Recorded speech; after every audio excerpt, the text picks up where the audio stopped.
This past week in Minnesota, we've seen the Senate race between Al Franken and Norm Coleman become this huge proxy battle between corporations and large labor unions for the future of how the U.S. workplace is going to be organized. Now, to understand what's really going on here, we need to go back, way back to the labor laws enacted during the New Deal.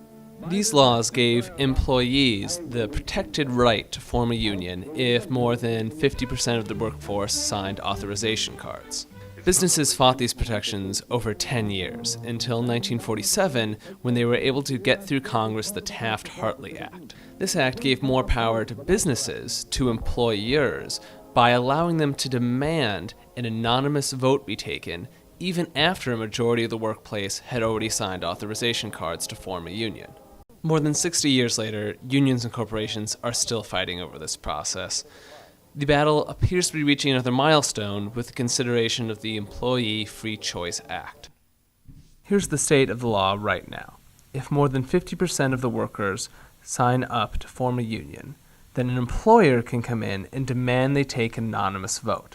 Here's the problem. It allows certain employers to use the weeks before the vote to try and break the union, either through mandatory meetings, firing union advocates, or diluting union support through new hires. If this act passes, employers would no longer have the power to be able to force an anonymous vote on workers seeking to form a union. Either way, workers still have the right to request an anonymous vote. In fact, if 30% or more request it, the unions have to hold an anonymous vote. This was the law before the Employee Free Choice Act, and even if the act passes, it will still be the law. Anyone who tells you differently isn't telling you the truth. A massive coalition of corporations and business groups are running a huge ad campaign to defeat Democratic Senate candidates who support the Employee Free Choice Act.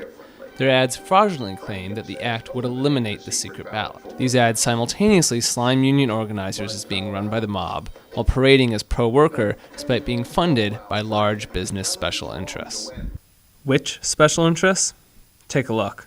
This front group has a membership list of several hundred, so let's focus on two key players. The Retail Industry Leaders Association, whose biggest member is the violently anti-union Walmart, and the U.S. Chamber of Commerce.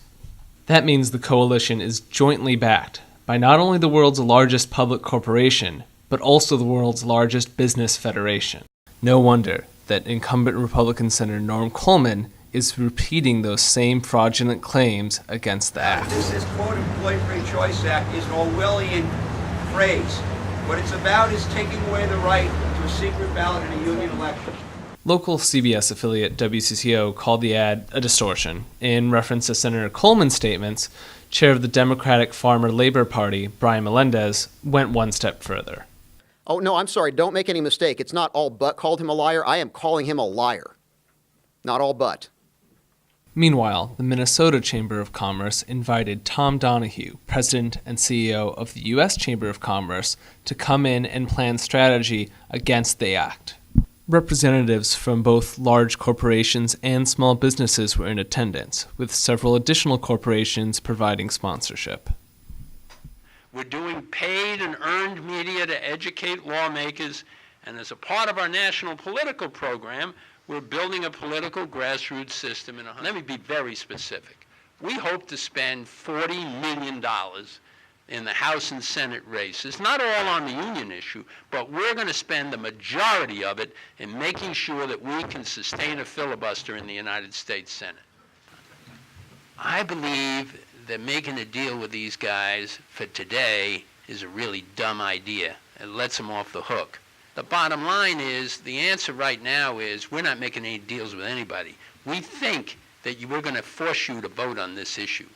And you're going to, this is one of the critical issues for the future of your business, for your industry. And I wouldn't make a deal with that guy for now if the hell froze over. If I made it, it'd be in February and March because I didn't have a choice. After the election, we're going to take this deal, and we're really, during the election, but then after the election, we're going to point out to everybody what this does to fundamentally change the character of the freedom to vote in this country. And I got a hunch that it's going to be real hard for those other guys to make this case. The next day, organizers and political candidates gathered to hear what the unions were going to do to promote the act. The reason that we're so close is because of the massive gains in the U.S. House in 2006. They have got the same targets that we have because they know how close we are. We win 56, 57 Senate seats.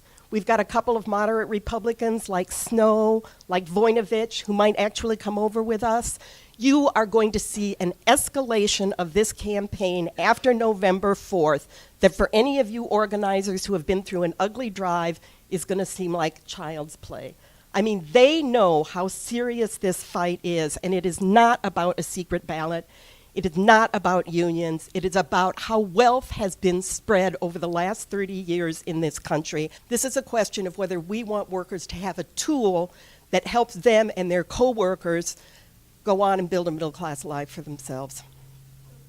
I think that the really important thing in debating their fiction is that you need to understand that because of how difficult it has been to organize unions, there is very little union organizing that goes on around the country.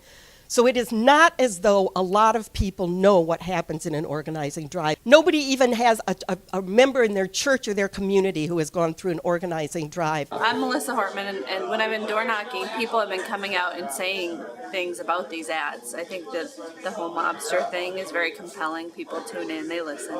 They're concerned that people want to take away their right to choose a union, when actually that's the opposite of what the Employee Free Choice Act does. But I think the right response is corporations are deathly afraid of organized workers. They just don't want workers to have as much power in the negotiations as the corporations do. And when you look at who's funding the ads, that tells you the whole story about whether it's in workers' interests or whether it's in corporations' interests. And I got a hunch that it's going to be real hard for those other guys to make this case. And I'm planning on winning it. And I'm an Irish kid from Brooklyn, and losing's not something I'm big on. So I thank you very much for inviting me out, for let us talk about this. And if anybody's got any questions, I got a great system. I either know the answer or I'll make it up.